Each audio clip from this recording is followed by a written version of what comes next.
It's halfway through 2025, and this is my first impression of Genshin Impact. Are you kidding me? It's Zelda. I'm playing Zelda again as an. Uh, uh, I'm like honestly at a loss. I want to take a moment and say I really wanted to like this game.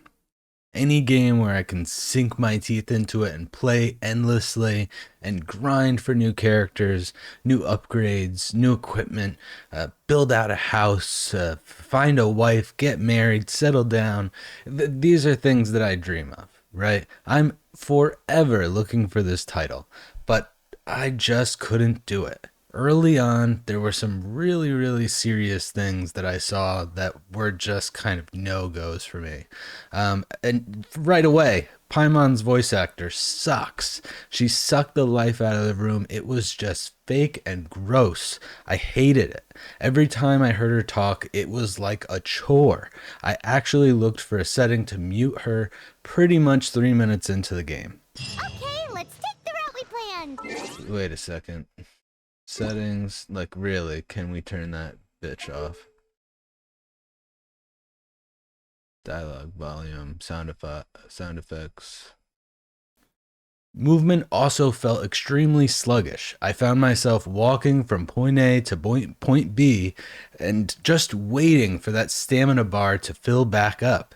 And no part of that is enjoyable. Why is that in the game? It doesn't make much sense. In addition, any attempt to follow my own initiative did not feel rewarded. The one of the first quests actually reset due to straying from the desired path. I followed it about halfway, and then I saw a tree or something sparkle in the distance. It was my first time seeing that. I walked back, and by the time I went back to the point on the map where I was supposed to be going, nothing was there. And I actually had to go back and reset and go through the voice lines and all of that stuff to get the quest to kind of continue on. There were also moments where I went to points on the map that seemed interesting or far away, and I was trying to unlock these teleportation points. I was just trying to enjoy the game naturally, and it would be level locked when I would get there, and I couldn't interact with whatever was there. And there was no way for me to see that, or at least I didn't see that naturally as a new player, and it felt disappointing when I would reach that point. Battle did feel enjoyable, but there was no challenge, and I found myself wondering why I would get better at something if you don't need to be better at something. For example, the element system, it feels kind of cool. It's in reality probably just a barrier to entry, and I spent a lot of my time just kind of randomly trying to figure out what worked. It was somewhat natural, right? You shoot fire at the stuff that can burn, etc., right? And I think they did a good job teaching that. But it's just why? Why would you learn it? Why would you have to? And I really, in the first 4 hours of gameplay, I was not shown that once. There was never a challenge. And I am doubtful that in the first 40 hours of gameplay that will change.